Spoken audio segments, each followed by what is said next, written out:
ગુજરાતમાં કાયદા અને વ્યવસ્થાની સ્થિતિ જાળવવામાં મુખ્યમંત્રી અને ગૃહમંત્રી નિષ્ફળ નીવડ્યા છે। ગુજરાતની હાલત યુપી અને બિહાર જેવી થઈ ચૂકી હોય તે પ્રકારના આરોપો આમ આદમી પાર્ટીના પ્રદેશ પ્રમુખ ઈશુદાન ગઢવીએ લગાવ્યા છે। વિછિયાના થોરાડિયા ગામમાં જે લેન્ડ ગ્રેબિંગની ફરિયાદ કરનાર વ્યક્તિ હતા તેમની ભૂમાફિયા દ્વારા જાહેરમાં હત્યા નિપજાવી દેવામાં આવી હતી અને ત્યારબાદ આરોપીનો સરઘસ કાઢવામાં આવે તે પ્રકારની માંગ કોળી સમાજના લોકોએ કરી હતી ને ત્યારે પોલીસ સાથે કોળી સમાજના લોકોના ઘર્ષણની સ્થિતિનું પણ નિર્માણ થયું હતું। તે મામલામાં આમ આદમી પાર્ટીના પ્રદેશ પ્રમુખ ઈશુદાન ગઢવી છે આજે પીડિત પરિવારની મુલાકાત લેવા માટે પહોંચ્યા હતા।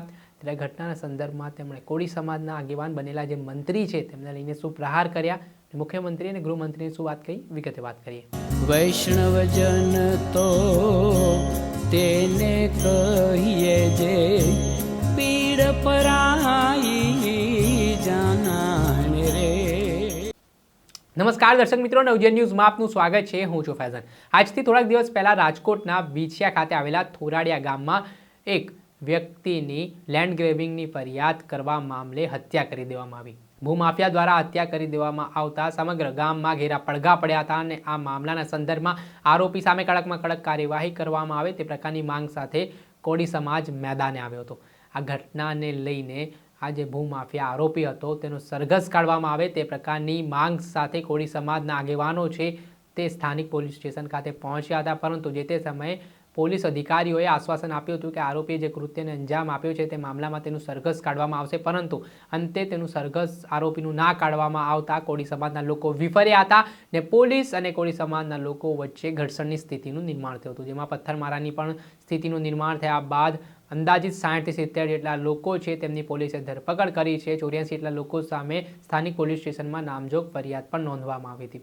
આ ઘટનાને લઈને હવે રાજકારણ તેજ બન્યું છે। આ મામલામાં આજે આમ આદમી પાર્ટીના સંદર્ભમાં આમ આદમી પાર્ટીના પ્રદેશ પ્રમુખ ઈશુદાન ગઢવી છે આજે વિછિયાના થોરાડિયા ગામમાં પીડિત પરિવારની મુલાકાત લેવા માટે પહોંચ્યા હતા અને ત્યારબાદ તેમણે ગૃહમંત્રી અને મુખ્યમંત્રી ઉપર પ્રહાર કરતા ગુજરાતમાં કાયદા અને વ્યવસ્થાની સ્થિતિ ખાડે ગઈ હોય તે પ્રકારના આરોપ લગાવ્યા છે અને કહ્યું છે કે ગુજરાતનું હાલ પણ હવે યુપી બિહાર જેવું થઈ રહ્યું છે। પહેલા તો ઈશુદાન ગઢવીએ શું ભડાસ ઠાલવી છે તે સાંભળી લો।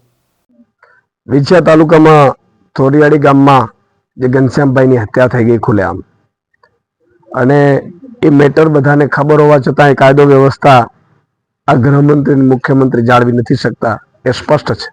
સાથે સાથે એમના જ પરિવારના લોકોને જ્યારે ધરપકડ કરવામાં આવે ત્યારે, અને એક ફાકા ફોજદારી મંત્રી વારંવાર એવું કહેતા હોય છે કે સરઘસો કાઢવામાં આવશે, એટલે લોકોને એવું થયું કે પોલીસ સરઘસ કાઢે રહી છે અને પોલીસ છે એમને ત્યાં જોવા માટે પણ ગયા।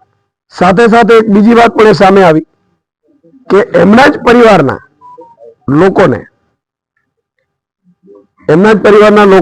ધરપકડો કરવામાં આવી, એને છોડવા માટે ત્યાં પોલીસ સ્ટેશને લોકો ભેગા થયા, એટલે બધા લોકો ઉપર FIR કરવી, આજે પરિવાર ઉપર આટલી મોટી આભ તૂટી પડી છે, એના બદલામાં સહાયને બદલે અહીંયા કોઈ આવી ન શકે એવી હાલત કરી દીધી। 60 70 લોકો સાથે જેલમાં પૂરી દીધા છે, હજી બીજાને જેટલા છે એને પૂરવાની કોશિશ કરી રહી છે। ત્યારે મારે ગૃહમંત્રી મુખ્યમંત્રીને કહેવું છે કે આજ બાકી રહ્યું હતું, યુપી બિહાર બનાવતા તમને વાર નહીં લાગી, ગુજરાતને બનાવી દીધો તમને શાંતિ છે ને? હવે બેટ દડે રમજો તમે ત્યાં।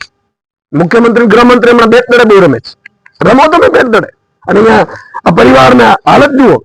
બીજું સમાજ કરી અને ઠેકડા મારતા મંત્રીશ્રીને મારે કહેવું છે અહીંયા ચૂંટાયેલા કે તમે કોઈ અધિકારીને કહી નથી શકતા। અધિકારીઓ આટલો બધો અત્યાચાર કરે છે કોળી સમાજ ઉપર, એમના પરિવાર ઉપર, અને તમે શું કરો છો? તમે કાયદાનું કામ કરશે। આપણે કેટલા રાજા હરિશ્ચંદ્રના દીકરા છીએ બધા, કોઈ આપણે જે એફિડેવિટો કરીએ છીએ કેટલી કરી છે? આપણે શું એકે ગુનો અત્યાર સુધી નથી કર્યો? કાયદો એકે તોડ્યો જ નથી આપણે, કે પોલીસે કાયદો તોડ્યો જ નથી। પોલીસ રાત્રે ધરપકડો કરી જાય છે તો કાયદો તો પોલીસ તોડે છે। એટલે પોલીસને મંત્રી કહી શકે અને એમના પરિવારને ન્યાય પામવાની જરૂર હતી, પરંતુ ખેર આજે આમ આદમી પાર્ટીની ટીમ પણ આવી છે, અમે લીગલ પોઈન્ટ ઓફ વ્યૂ જેટલી પણ મદદ થશે એ કોશિશ કરીશું, પણ અમારી વાત એ છે કે કોઈ પણ લોકો ઉપર અત્યાચાર ના થવું જોઈએ। આજે માતાબેન દીકરીઓની આ પરિસ્થિતિ જોઈને ખૂબ દુઃખ થાય છે। આજે અહીંયા કોઈને આવવા નથી દેવામાં આવતા, આટલી હદે અત્યાચાર ના હોય। આમ આદમી પાર્ટીના પ્રદેશ પ્રમુખ ઈશુદાન ગઢવી તેમના દ્વારા કહેવામાં આવ્યું છે કે આજે જે મૃતકના પરિવારજનો છે તેમને મળવા દેવા માટે પણ કોઈને આવા જવા દેવામાં ગામમાં નથી આવી રહ્યા, એવી સ્થિતિનું નિર્માણ થયું છે. કોઈ તેમને પૂછવા માટે પણ નથી આવી રહ્યો. સાથે જ તેમણે જે કોળી સમાજના આગેવાનો છે, જે મંત્રી બની બેઠા છે, તેમના ઉપર પણ ઈશુદાન ગઢવીએ પ્રહાર કર્યા છે અને કહ્યું છે કે આજે સમાજમાં જ કે નેતાઓ છે, જે મંત્રીઓ છે, તેમની જરૂરિયાત છે, ત્યારે મંત્રીઓ છે તે તેમના પડખે નથી ઊભા રહેતા. દર્શક મિત્રો, નવજીવન ન્યૂઝને આપ લાઇક કરી લો, સબસ્ક્રાઇબ કરી લો અને શેર કરવાનું ભૂલતા નહીં. વૈષ્ણવજન તો તેને કહીએ જે પીડ પરાઈ.